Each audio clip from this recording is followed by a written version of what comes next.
Welcome to section 4.4, Counting Techniques. In probability, we often first need to count how many outcomes are possible. We will master 5 rules: the multiplication rule, the factorial rule, permutations, permutations with identical items, and combinations. Key idea: counting rules tell us the number of possible outcomes in a structured way. After counting, probabilities often become 1 divided by the number of equally likely outcomes. Rule 1. The multiplication counting rule. If a process has steps, and step 1 can occur in n1 ways, step 2 in n2 ways, and so on, then total outcomes equal n1 times n2 times, and so on. Let's see a quick warm-up, and then a realistic passcode example. Warm-up. Suppose there are 3 shirts and 2 pants. Choose a shirt in 3 ways and pants in 2 ways. That makes 3 times 2 equals 6 total outfits. Realistic example.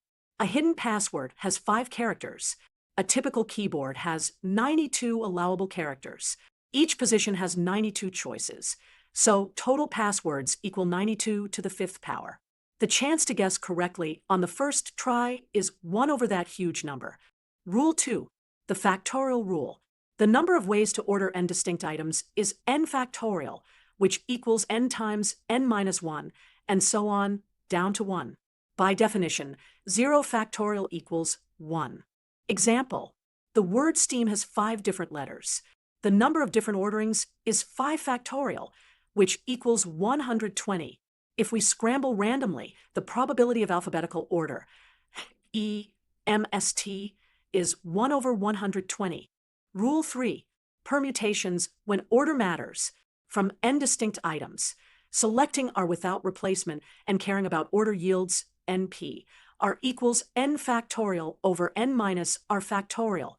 Example: a horse race trifecta requires picking first, second, and third in exact order from 20 horses.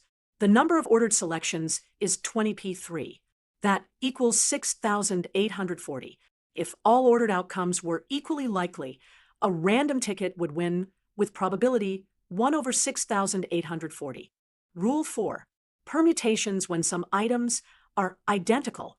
If there are n items, with n1 identical of one kind, n2 identical of another, and so on, the number of distinct orderings equals n factorial divided by the product of the factorials of the identical counts.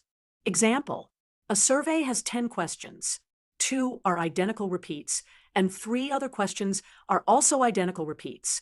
The number of distinct arrangements is 10 factorial over 2 factorial times 3 factorial, which equals 302,400.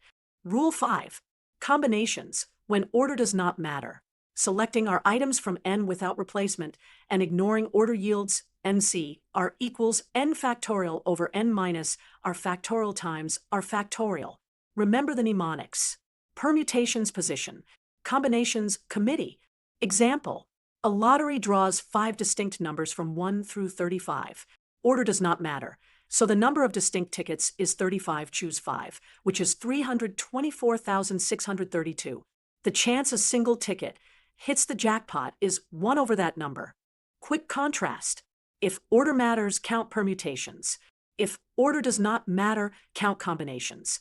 Always decide whether the positions are important or just the membership of the set. One more quick check. If 3 runners finish first, second, and third, and you only care who is on the podium, not positions, that would be combinations. But podium positions are different, so it is permutations. This single decision makes or breaks the calculation. Summary: 1. Multiplication rule for step-by-step processes. 2. Factorials to arrange all distinct items. 3. Permutations when order matters. 4. Permutations with identical items divide by repeated factorials. 5.